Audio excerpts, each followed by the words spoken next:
षड्भिर्विराजते योषो पञ्चदानदये मम प्राकृत धर्मनाथनिखिल धर्म रूपमिति निगम प्रतिपाद्यं यत्तस्तुतं साकुते स्तौते प्रभो नंद कुमारो मे स्वामिनी वृषभानुजाकुतार्थं तथार्थं तथार्थं यशोषो श्री वल्लभादि की जय।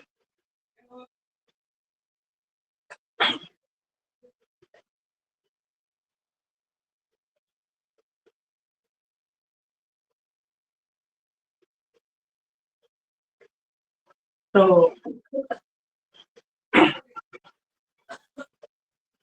બધા માઇક મ્યુટ કરી દેજો.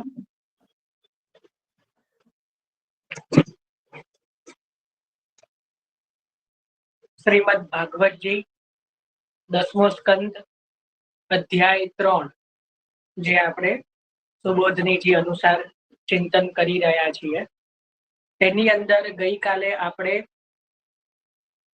22 શ્લોક સુધી ચિંતન કરી ચૂક્યા છીએ. અધ્યાય 3 માં 22મા શ્લોક સુધી આપણે ચિંતન કર્યું છે. આજે 23મા શ્લોક થી આપણે ચિંતન કરવાનું છે. ગઈકાલે આપણે જોયું કે યોગ માયા જે છે એ આકાશમાં જઈને જે આકાશવાણી કરે છે અને કંસને કહે છે કે તને મારનાર તો ક્યાંક જન્મી ચૂક્યો છે, એટલે હવે તું આ તારી દુષ્ટતા બંધ કરી દે અને હવે જે છે એ બાળકોનો સંહાર પણ બંધ કરી દે અને વસુદેવ દેવકીજીને હેરાન કરવાનું પણ મૂકી દે. અને આ સાંભળીને જે છે એ કંસને અત્યંત આશ્ચર્ય પણ થયું અને પશ્ચાતાપ પણ થયો કે મેં નાહકના જ મારા બહેન અને બનેવીને હેરાન કર્યા, એમના પુત્રોને હણ્યા અને જે આકાશવાણી પહેલા થઈ હતી એ તો ખોટી થરી. એટલે પછી વસુદેવજી અને દેવકીજીની આગળ જે છે એ બહુ પશ્ચાતાપ કરીને આશ્વાસન આપવા લાગ્યો કંસ. એ બધું જે છે એ આપણે જોયું ગઈકાલે. હવે આપણે એમાં જે છે આગળ પ્રવેશ કરીએ છે કે જ્યાં આ રીતે આશ્વાસન આપ્યું અને કીધું કે આ મારી જે દુષ્ટતા જે છે એને તમે બંને ક્ષમા કરો. કંસ કોને કહી રહ્યો છે? વસુદેવજી અને દેવકીજીને કે મને ક્ષમા કરો, કારણ કે આપ બંને તો જે છે એ સંત સ્વભાવના છો અને જે છે કે દીન વત્સલ છો, એટલે જે છે કે મને ક્ષમા કરો. અને રડતા મુખે એટલે આંખોમાંથી જે આંસુઓ સાથે બંનેના ચરણોને કંસે પકડી લીધા. દેવકીજીના બંને ચરણોને જે છે કંસે પકડી લીધા અને ખૂબ માફી માંગી. ત્યાર પછી કંસે યોગ માયાના વચન ઉપર વિશ્વાસ કરીને દેવકી અને વસુદેવજીને કેદમાંથી છોડી દીધા અને અનેક પ્રકારે તેમના પ્રત્યે પ્રેમ પ્રગટ કરવા લાગ્યો. એટલે જે છે કે યોગ માયાનો વિશ્વાસ કરીને, એની વાણીનો વિશ્વાસ કરીને આ બંનેને બંધનોમાંથી મુક્ત કર્યા અને પોતાનો પ્રેમ દર્શાવવા લાગ્યો. અને જે છે કે દેવકીજી અને વસુદેવજીને હવે પોતાના સર્વ બંધનોમાંથી મુક્ત કરી દીધા.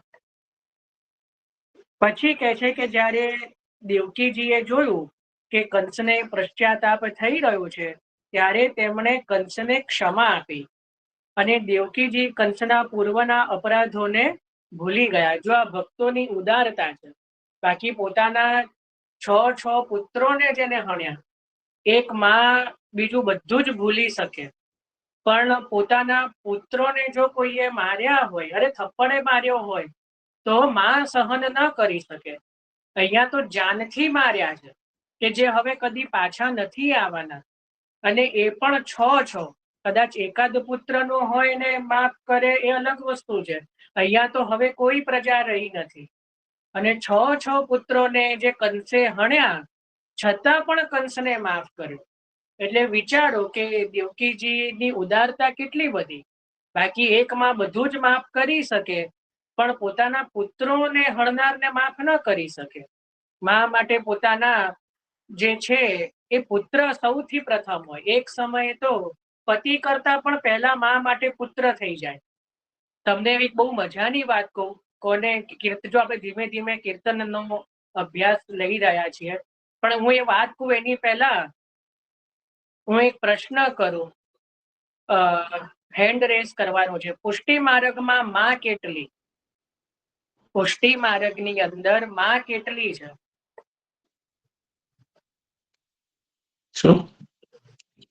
ડાયરેક્ટ જે પણ બોલશે એને હવે હું રિમૂવ કરી દઈશ, અને પછી એ ક્યારે સત્સંગમાં જોડાઈ નહીં સર. એટલે ડાયરેક્ટ અનમ્યુટ તો કરતા જ નહીં. હવે ડિસિપ્લિન જે પણ નહીં રાખે ને એને હું ડાયરેક્ટ પછી કોઈ પણ હશે.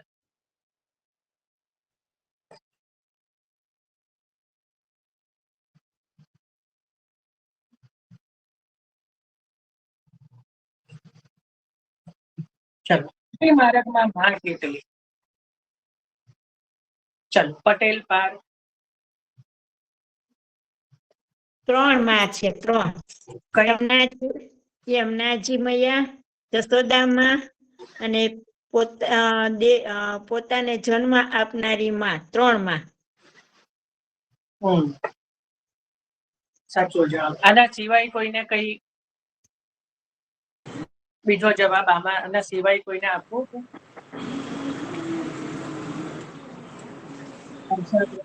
હું બોલું?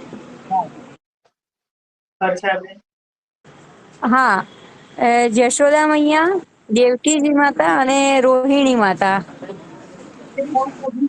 આપણી માં કઈ કઈ? શું? આ તો 3 પ્રભુની માં થઈ. પુષ્ટિ માર્ગની અંદર માં કોણ?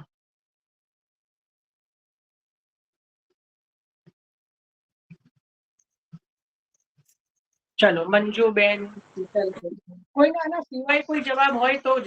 એટલે આપણે ખોટો સમય, એકનો એક જવાબ રિપીટ ન કરશો કે યમુના મૈયા, દેવકી મૈયા, જશોદા મૈયા. એ સિવાયનો જે જવાબ હોય ને એ કહો કોઈની પાસે. જય શ્રી કૃષ્ણ. જય ભાઈ. यमुना मैया. मैं बार बार कह रहा हूँ कि यमुना मैया, जसोदा मैया, देवकी मैया, रोहिणी मैया अपने जन्म लेने वाली मैया हो गई. आना सिवाय कोઈને માં કોઈ હોય ખબર તો કહો. આના સિવાય હવે તો કોઈનું નામ લો ને કોઈ યમુના મૈયા નથી કહેવા. આટલા બધા જવાબ છે. ગંગાજી. અરે યાર, હું આટલું શુદ્ધ ગુજરાતીમાં બોલું છું તો બી નથી સમજ પડી રહી. હું શું કઉ છું, મારી જોડે આટલા જવાબ આવી ગયા. યમુના મૈયા, જસોદા મૈયા, રોહિણી મૈયા, દેવકી મૈયા, આપણે આ જન્મ આપનારી મૈયા. આ સિવાય કોઈ મૈયા ખરી પુષ્ટિ માર્ગમાં?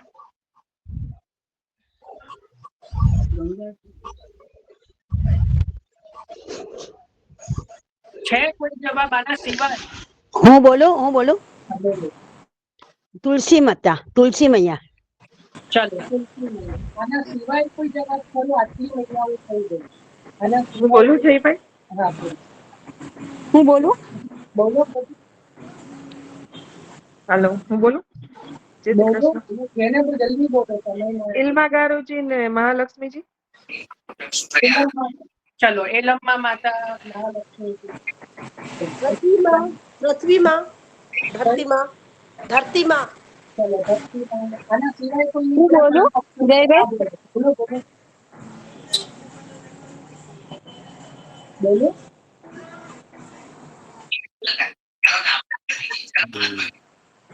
બોલો ને તો પછી હેન્ડ હવે ડાઉન કરજો. આપણે બહુ બધી માં થઈ ગઈ. પ્રભુને તો 3 જ છે, આપણે તો 6 ઉપર નથી રહે. ચલો હજી કોઈને જવાબ આપવો છે? કુંતી માતા. ગાય માતા, ગાય માતા. પછી કોને શું કીધું? કુલદેવી માતા. કુંતા માતા. અચ્છા, કુંતા માતા. ગાય માતા. હા હા, ગાય માતા, કુંતા માતા, બહુ થઈ ગયું વાત. બસ આટલી બધી માં બહુ થઈ ગઈ. બરાબર છે.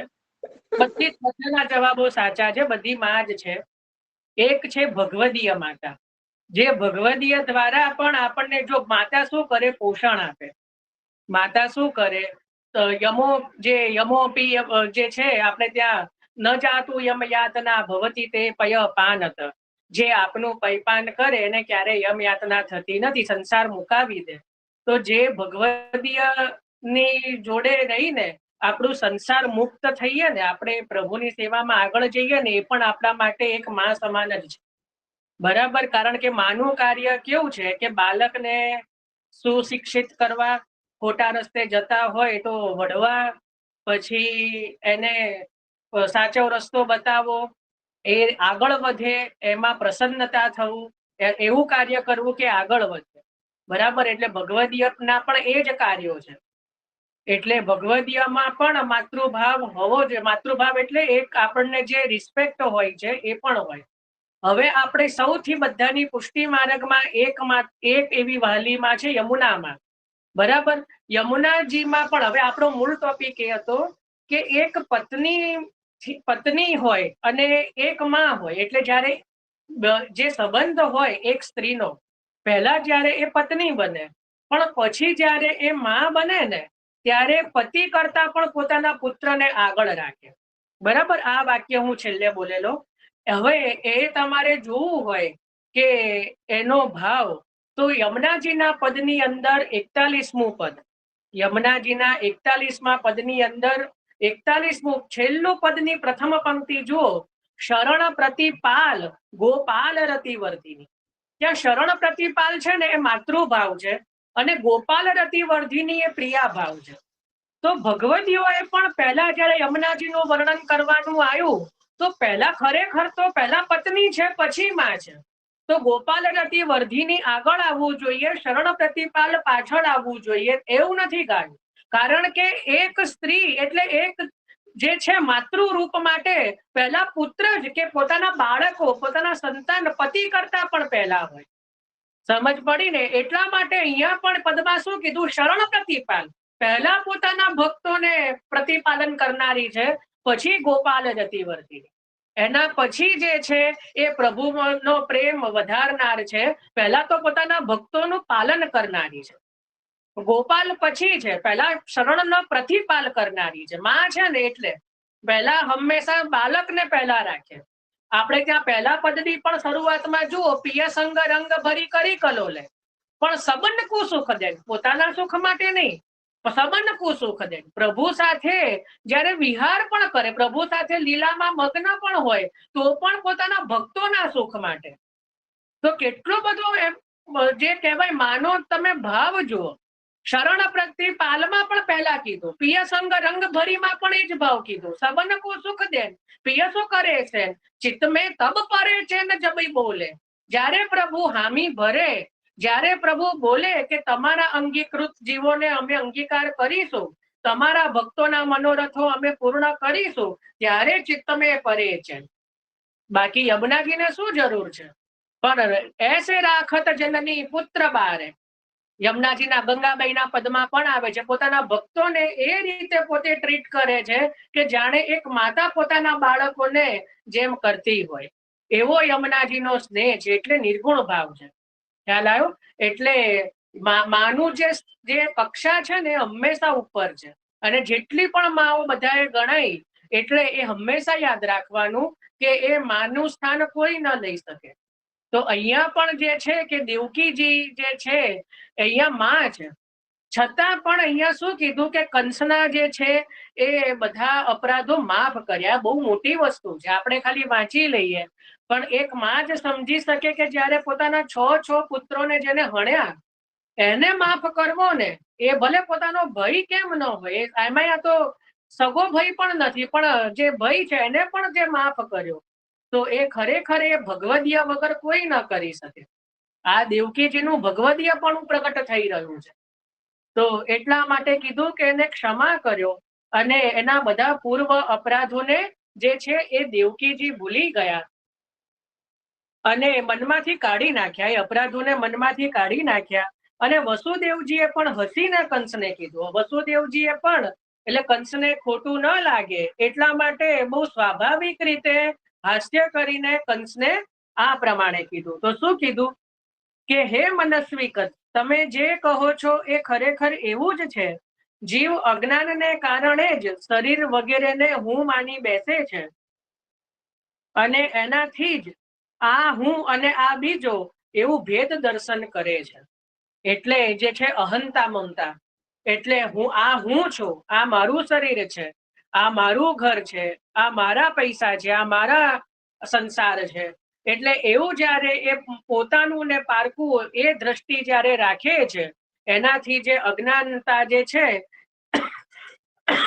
એનાથી એ ભેદ દર્શનના કારણે જ એ જે છે એ પોતાનું જે સ્વરૂપ ભૂલીને એ હું ને મારું કર્યા કરે છે.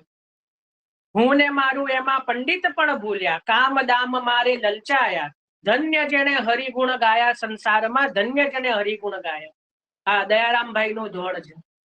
તો આમાં પણ એક કે જે હવે કે છે અને આ ભેદ દ્રષ્ટિ થઈ ગયા પછી તો તે શોક હર્ષ ભય લોભ મોહ અને મદથી આંધળો થઈ જાય છે. અહીંયા મહાપ્રભુજી કે છે કે 6 પ્રકારના આપણા શત્રુઓ બતાયા સામાન્યતઃ મનુષ્યના, કે જે કહેવાય કે 6 પ્રકારે આપણને આપણા અજ્ઞાનથી જે હેરાનગતિ આપણને થાય છે એ આ જ 6 વસ્તુઓને કારણે થાય છે. જેને જ્ઞાન દ્રષ્ટિ હોય, જેનામાં અભેદ બુદ્ધિ હોય, એને આ 6 જે અવગુણો છે એ બાધક થતા નથી. ભગવદીઓને આ બાધક થતા નથી. તો કયા છે? તો સૌથી પહેલું કીધું કે એક તો શોક, બરાબર, બીજું કીધું હર્ષ, એના પછી કીધું દ્વેષ, શોક, હર્ષ, એના પછી કીધું ભય, એના પછી દ્વેષ, એના પછી લોભ, મોહ અને મદ. એટલા 6 કીધા. હવે મહાપ્રભુજી એવું કહે છે કે ભગવાનની અંદર 6 ગુણો છે, બરાબર. જ્યારે એક એક ગુણ જીવમાંથી જ્યારે ભગવાન કાઢી નાખે ત્યારે આ 6 અવગુણો જીવની અંદર પ્રવેશ કરે. તો એમાં સૌથી પહેલા મહાપ્રભુજી કહે છે કે જ્યારે ઐશ્વર્ય ભગવાન જીવમાંથી કાઢી નાખે એટલે જીવને શોક થાય. કારણ કે ઐશ્વર્યનું જ્ઞાન થવામાં શોક નડે છે. કારણ કે ભગવાનને કરવાને અને નહીં કરવાને અને કરેલું ફેરવવાને શક્તિમાન છે. ભગવાન કરતુમ અકર્તુમ અન્યથા કરતુમ એ સર્વ સામર્થ્ય યુક્ત છે. એટલે ભગવાનને ક્યારે કોઈ વાતનો શોક થતો નથી. એટલે ભગવાન જ્યારે એ ઐશ્વર્ય ગુણ જીવમાંથી કાઢી નાખે એટલે જીવને શોક થાય છે. સમજ પડી? આપણને જે દુઃખ થાય શેની કઈ વાતનું દુઃખ થાય? કે જ્યારે આપણું મનનું માન્યું ન થાય એ વાતનું હંમેશા દુઃખ થાય. આપણું વિચારેલું ન થાય એ વાતનું દુઃખ થાય હંમેશા. તમે જુઓ, આપણે વિચાર્યું હોય કઈ ને થાય કઈ એટલે આપણને થોડો આપણો સ્વભાવ એ થઈ જાય, આપણને થોડું ગમે નહીં, કારણ કે આપણું ઈચ્છેલું થયું નહીં, બરાબર. તો એ જ્યારે આપણામાંથી એ ઐશ્વર્ય ગુણ જતો રહ્યો એટલે આપણને શું થાય છે? શોક. હવે મહાપ્રભુજી બીજી વસ્તુ કહે છે, બીજું કે હવે જે છે કે શોક પછી આવ્યું હર્ષ. એટલે જોઈતી ચીજ જ્યારે મળે એટલે હર્ષ થાય. આપણે ઈચ્છેલું જે મળે એ હર્ષ થાય. એટલે જ્યારે ભગવાન પોતાનું જે સામર્થ્ય છે, પોતાનું પરાક્રમ એ જીવને પ્રદાન કર્યું હોય તો કે ના કર્યું હોય તો એનાથી હર્ષ શોક આદિ જે છે ભગવદીઓને કે ભગવાનને થતા નથી. કારણ કે ભગવાન એનાથી અલિપ્ત રહે છે. ભગવાનને કોઈ પ્રકારનો હર્ષ શોક થતો નથી. આ એ હર્ષ ન ધરો ગયે ન શોક કોઈ, એવું ત્યાં દયારામભાઈ પણ એક પદમાં કહી રહ્યા છે. તો ઘોડે બેસી ગાંઠડી માથે મૂકે મૂળ એમ કરીને છે, એની અંદર પણ આ એ હર્ષ ન ધરો ગયે શોક ન હોય. એટલે કશું આવે તો હર્ષ ન થાય, જાય તો શોક ન થાય. એ ભગવદીયની દશા છે, સામાન્ય મનુષ્યની નહીં. હવે ત્રીજું કે છે કે જો ભગવાનનો યશ જાણે તો ભય ન થાય. જો જે જીવ ભગવાનનો યશ જાણી લે તો એને ક્યારેય જે છે ભય થતો નથી. એ જ રીતે ભગવાનનું ઐશ્વર્ય જાણે તો શોક થતો નથી. એ રીતે જો ભગવાનનો યશ જાણી લે તો જે છે કે એ ક્યારે એને જે છે કે ભય થતો નથી, કારણ કે ભગવાનનો યશ આપણને ખબર છે કે ભગવાન સર્વ સામર્થ્યવાન છે, અખિલ બ્રહ્માંડના નાયક છે, એટલે ભગવાન સર્વ રીતે આપણું રક્ષણ કરનારા છે. એટલે જ્યારે ભગવાનનો યશ જેને જાણી લે એને કોઈ પણ પ્રકારે ભય થતો નથી. હવે કે છે કે શ્રી ગુણ, શ્રી ગુણ આપણામાં શ્રી ગુણ ન હોવાથી આપણે દ્વેષ કરીએ છીએ કે મેરી સાડી સે દૂસરે કી સાડી જ્યાદા સફેદ કેસે. આપણે ત્યાં પેલું જૂની એક નહોતી સિરિયલ આવતી, તો એ કે મારા કરતા પેલા જોડે 1% પણ વધારે કેમ હોય, બાજુવાળા જોડે ગાડી હોય તો આપણી જોડે 2 હોવી જોઈએ, બાજુવાળા જોડે એસી ઘરમાં એસી હોય તો આપણા ઘરમાં 2 હોવા જોઈએ, ભલે આપણી પછી કન્ડિશન ગમે તેવી હોય. બાજુવાળી નવો સેટ લાવી હોય ને આપણને આઈને બતાવી જાય એટલે ત્યારથી આપણને ખાવા પીવાનું ભાવે નહીં કે જ્યાં સુધી આપણે એના જેવો બીજો સેટ લાવીએ નહીં. તો અહીંયા કે છે શ્રી ગુણ આપણામાં અભાવ હોવાથી, શ્રી એટલે લક્ષ્મી, એક રીતે શોભા, તો એમાં આપણો એનાથી આપણને અદેખાઈ થઈ જાય છે, એનાથી આપણને જે છે ઈર્ષા થઈ જાય છે. દરેક વસ્તુમાં તો સામાન્ય છે, કોઈ પણ વસ્તુમાં કોઈનું જોઈને આપણને થોડું મનમાં એવું થઈ જાય, મોઢું તો હસતું રાખીએ પણ મન જ જાણતું હોય કે આપણું ક્યાં ક્યાં પછી એ થાય. અને મોટા ભાગની જેટલી પણ પ્રકારના રોગો છે આમાંથી જ ઉત્પન્ન થાય. તો અહીંયા પણ જે કહે છે મહાપ્રભુજી કે ભગવાનના શ્રીને જાણી લે કે અખિલ લોકના અધિપતિ એવા શ્રી હરિ મારા માથે બિરાજે છે, સાક્ષાત લક્ષ્મીપતિ જ્યારે આપણા માથે બિરાજે છે તો આપણાથી મોટું ધનવાન બીજું કોણ છે? શું આ લૌકિક સંપત્તિથી આપણે પોતાને માપીશું કે જે અહીંયા ને અહીંયા જ મૂકીને જવાની છે? 100 કિલો 100 તોલા સોનું હોય તો શું એકમાંથી રતિભાર પણ આપણી જોડે આવવાનું છે? તો શું આપણે એ આપણો માપદંડ છે કે કેટલી મોટી ગાડી છે તો એનાથી આપણું સુખ મપાશે? નહીં. જો સાક્ષાત ત્રિભુવનપતિ આપણા માથે બિરાજે છે, સાક્ષાત લક્ષ્મીપતિ જેના માથે બિરાજે છે, એનાથી મોટું ધનવાન બીજું કોણ હોય? અને હું તમને જો આજે બહુ મજાની વાત કહું, 84 વૈષ્ણવની વાર્તામાં ઘણા બધા ભગવદીઓ એવા જોશો કે જે નિષ્કિંચન હતા ને, કે જેમની જોડે કશું દ્રવ્ય નહોતું, જેમ 84-252 તો જેને પણ વાર્તાજીનો અભ્યાસ હશે ને એને ખબર હશે, મોટા ભાગના એ સમયના. પાછા ઘણા કે એ સમયે તો એવું જ હતું, એવું ના હોય, ઘણા ધનવાનો પણ હતા, શેઠ પણ હતા, તો એમના પણ વાર્તાજી છે.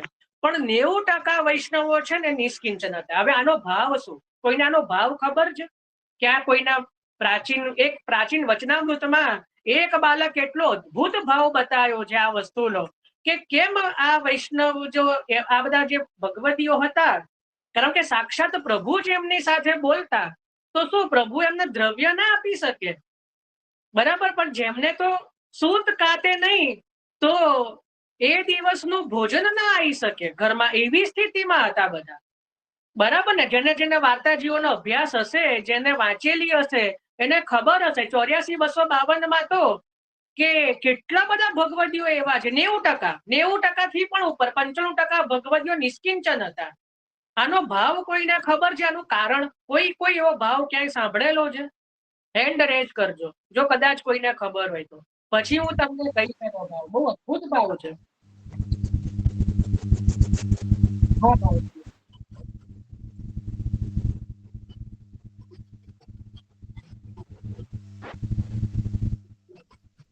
ભાવનાબેન જો બોલી રહ્યા છો. નીતાબેન, જય શ્રી કૃષ્ણ. અરે ઠાકોરજી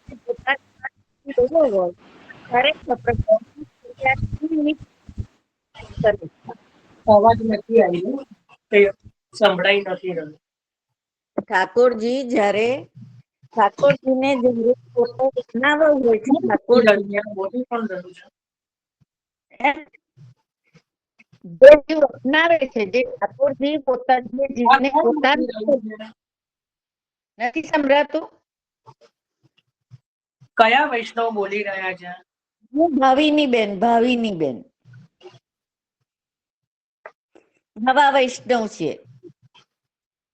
હા, તો હેન્ડ રેસ કરો. મેં જ્યારે હેન્ડ રેસ કરો ને હું નામ બોલું ને તો જ બોલવાનું. જ્યારે તો ડાયરેક્ટ અનમ્યુટ કરીને નથી બોલવાનું. હેન્ડ તો કર્યો છે, ઠીક છે. મને ભાવના બેન નો દેખાય છે, ભાભીની બેન કોઈ દેખાતા નથી. હા, તો મારું એડ નથી થયું. જય શ્રી કૃષ્ણ જયભાઈ. વૈષ્ણવ છે ને નિકંચન હતા ને લૌકિક થી નિકંચન હતા. અલૌકિક થી તો પોતે ભાવથી ભરેલા વૈષ્ણવ હતા એ બધા. લૌકિક એક નિષ્કિંચન હતા, એનો ભાવ શું એવું પૂછી રહ્યું છું. એ તો છે જ, ભાવથી ભરેલા તો બધા જ છે. હા, એ લૌકિક થી નિકંચન હતા. એનો જ ભાવ શું, કેમ એવું હતું એ પાછી બહુ નહીં ખબર. હા, તો એ જ પ્રશ્ન પૂછ્યો. નીતાબેન.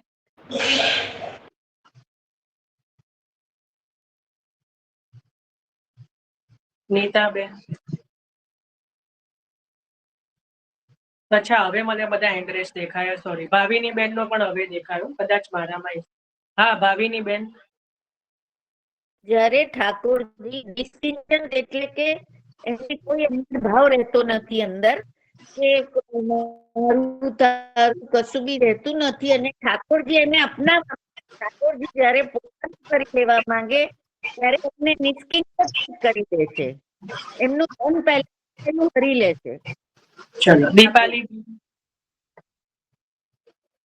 હા, જય શ્રી કૃષ્ણ જયભાઈ. હા, એનો ભાવ કદાચ એવો હોઈ શકે કે જેમ ગઈકાલે આપે સત્સંગમાં સમજાવ્યું કે જ્યારે ઠાકોરજી હોય ત્યાં માયા ના હોય. એટલે જેમ ધન એ માયા નું સ્વરૂપ છે, એટલા માટે જ્યાં ઠાકોરજી વિદ્યમાન હોય ત્યાં માયા ના રહે. એટલા માટે કે ચલો માયા નથી એ બરાબર છે, પણ દ્રવ્ય જો એમની પાસે હોત તો તે તો પ્રભુની સેવામાં જ ખર્ચવાના હતા ને. તો આ એક તમારો ઘણો બધો જવાબ સાચો માની શકીએ, પણ જે એક બાળકે જે ભાવ બતાવ્યો છે ને એ બહુ અદભુત છે. એટલે આ બી એક સાચી વસ્તુ છે, આ પણ લઈ શકીએ. ચલો, હજી બીજા. આમ સુંદર જવાબ, અને આમે આપના જવાબો ઘણા સુંદર જ હોય. ચલો, મંજુબેન. जय श्री कृष्ण जय भाई। निष्किंचन के पास द्रव्य की कमी रहती थी तो उनको ताप बहुत होता था। हाँ, ताप के भाव तो भी ले सकते, सही बात है। दुख बहुत होता था उनको कि हम ये कर नहीं पा रहे हैं, मतलब तो उनके शुद्ध भाव रहते थे उनके। चलो, सुंदर। विशाखा बेन। જય શ્રી કૃષ્ણ જયભાઈ. શ્રી કૃષ્ણ. બહુ સમય નથી આપો, બહુ બધા હવે ના કરશો.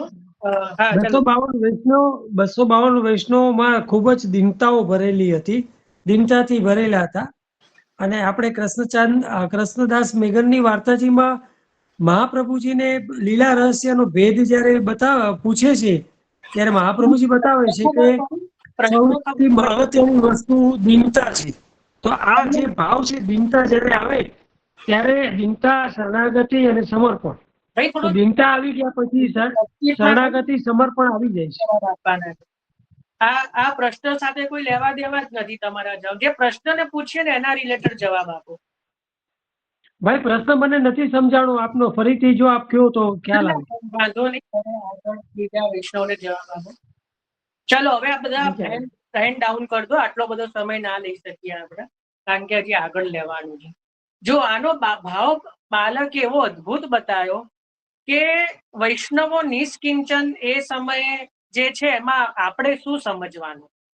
બાલકે એટલો બધો સુંદર ભાવ બતાવ્યો કે લક્ષ્મીજી પણ એમની સન્મુખ આવતા ગભરાતા, કે લક્ષ્મીજી પણ એમનાથી જે છે એ સૌત ભાવ રાખતા કે આવું સુખ તો જે આ ભગવતી આપી રહ્યા છે એ તો મેં પણ આપ્યું નથી, કે આના જેટલો ભાવ મારી અંદર પણ નથી, તો આની સામે કયું મોં લઈને જોઉં. સમજ પડી?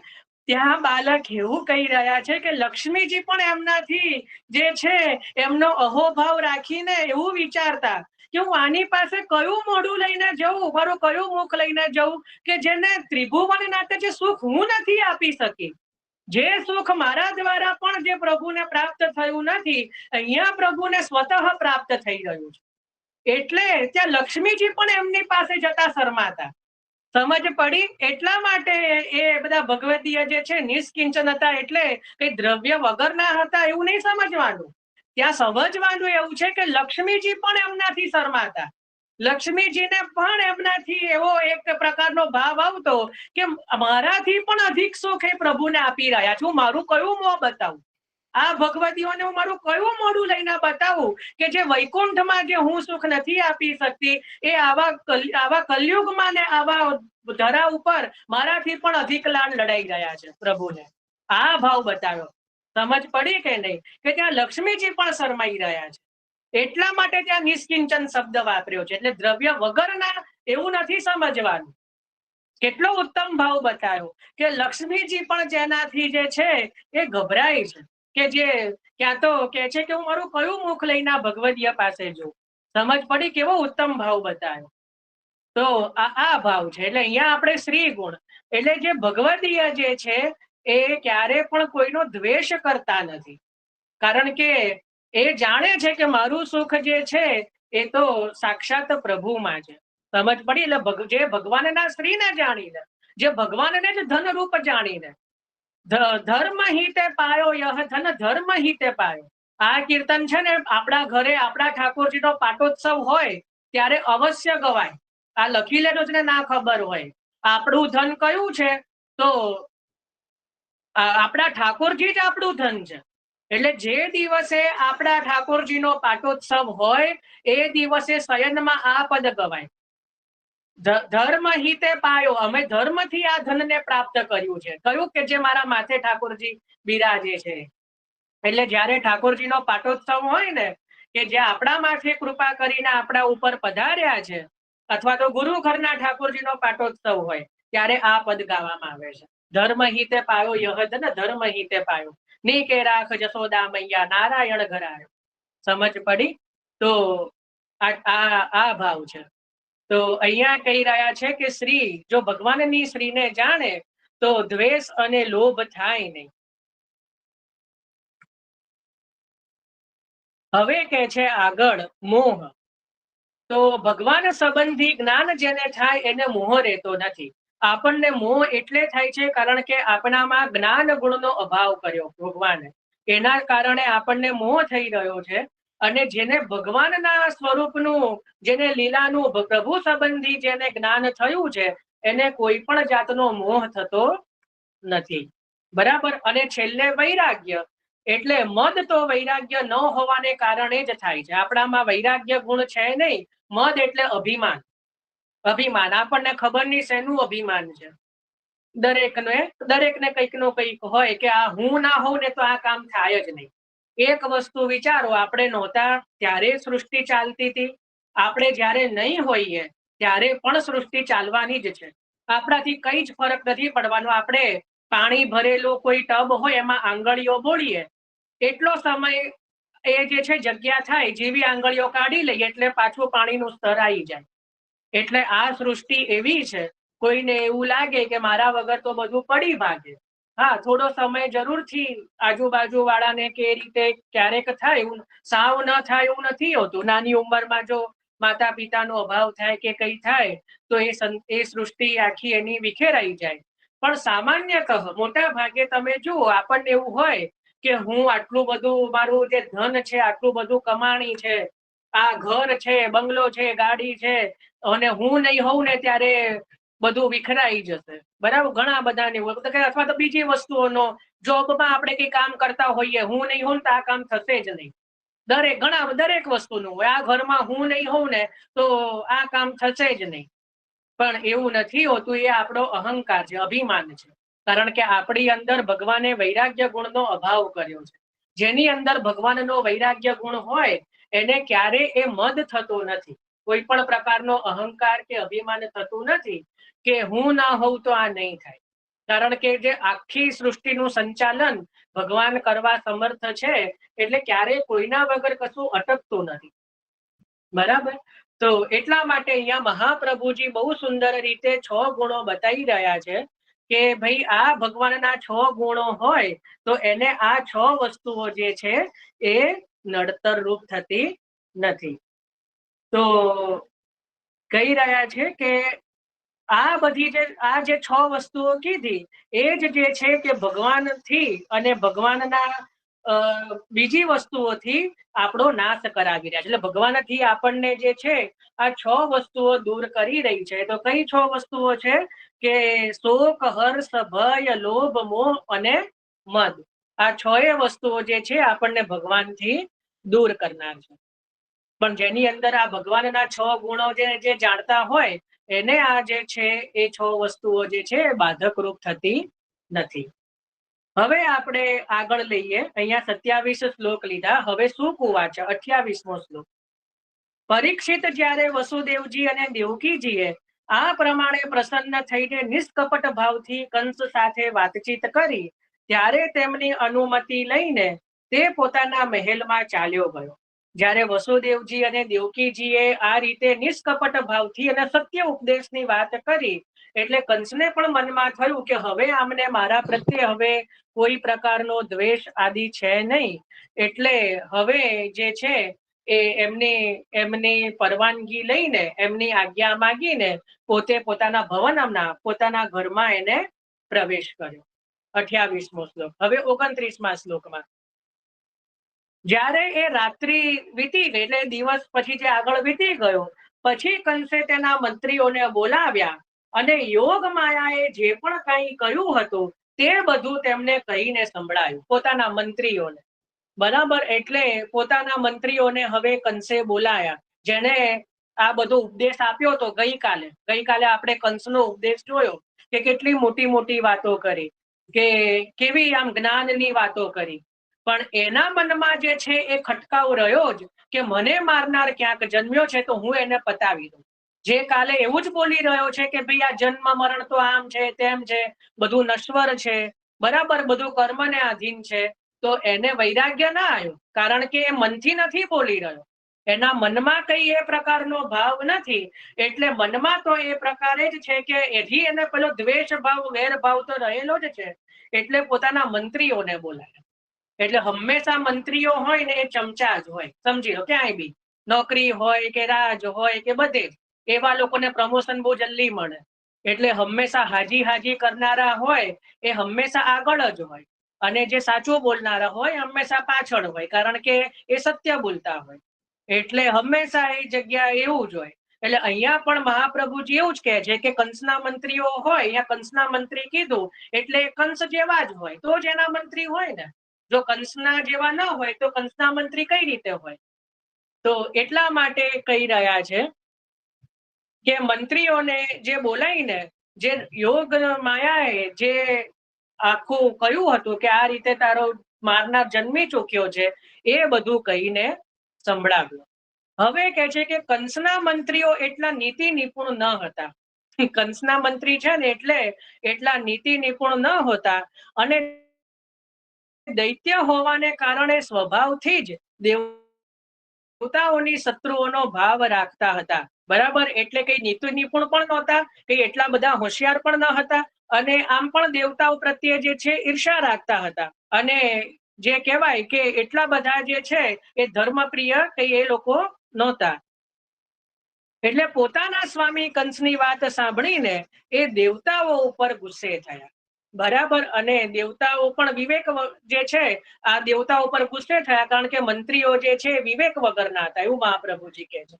એટલે હવે કહી રહ્યા છે કે કંસને કહેવા લાગ્યા કે હે ભોજરાજ જો આવી જ વાત છે તો અમે આજે જ મોટા મોટા નગરોમાં નાના ગામોમાં આહીરોની વસ્તીઓમાં અને બીજા સ્થાનોમાં જેટલા બાળકો જન્મ્યા છે તે ચાહે 10 વર્ષથી ઉપરના હોય કે ઓછા અમે બધાને જ આજે મારી નાખીશું. કે જો આપ એવું માની રહ્યા છો કે આપને મારનાર ક્યાંક જન્મી ચૂક્યો છે તો અમે બધા જ બાળકોનો સફાયો કરી દઈએ દુનિયામાંથી. પછી તો આપને મારનાર કોઈ રહેશે જ નહીં. એટલે આ શું કહેવાય વિવેકહીન કહેવાય વિવેકહીનતા કહેવાય. જે વસ્તુ પોસિબલ જ નથી અને એ લોકો કઈ ભગવાન નથી કે બધું કરી શકે. પણ આને શું કહેવાય વિવેકહીનતા કહેવાય. જ્યારે બોસમાં પણ એટલી બુદ્ધિ ઓછી હોય ત્યારે એના ચમચાઓ આવી જ સલાહ આપે આપણે આવું કરી દઈએ.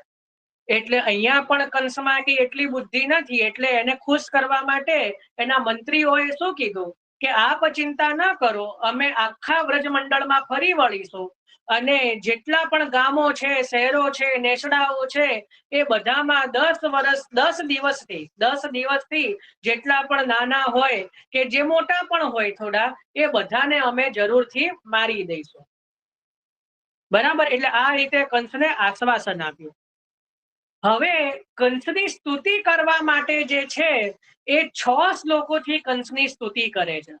એટલે અહીંયા શ્રી મહાપ્રભુજી કહે છે કે જેમ ભગવાનમાં 6 ગુણો આપણે જોયા, ઐશ્વર્ય, પરાક્રમ,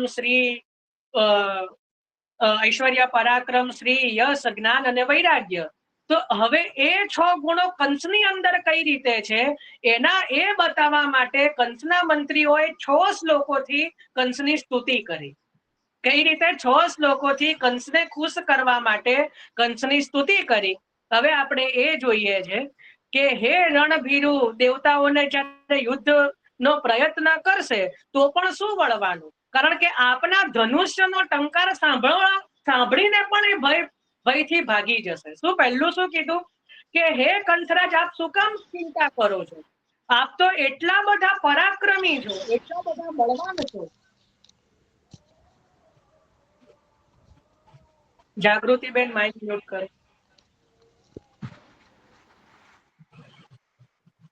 આપ એટલા બધા પરાક્રમી છો, એટલા બધા બલવાન છો.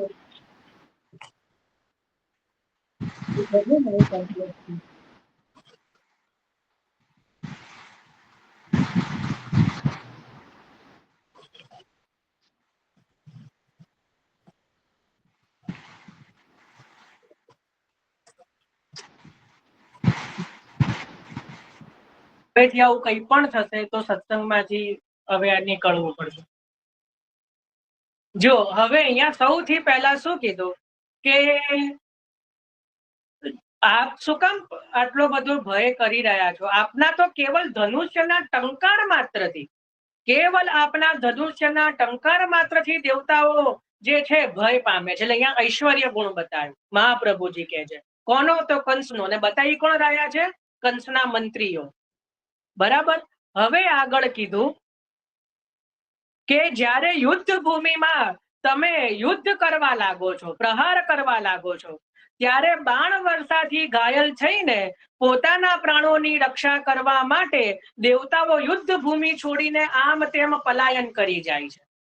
શું કીધું કે જ્યારે આપ યુદ્ધ ભૂમિમાં જ્યારે આપ યુદ્ધ કરવા ઉતરો છો તો કેવલ આપના બાણોની વર્ષા માત્રથી દેવતાઓ જે છે યુદ્ધ છોડીને જે છે એ પલાયન કરવા લાગે છે. તો અહીંયા મહાપ્રભુજી કહે છે કંસના મંત્રીઓ કંસનું પરાક્રમ વર્ણન કરી રહ્યા છે.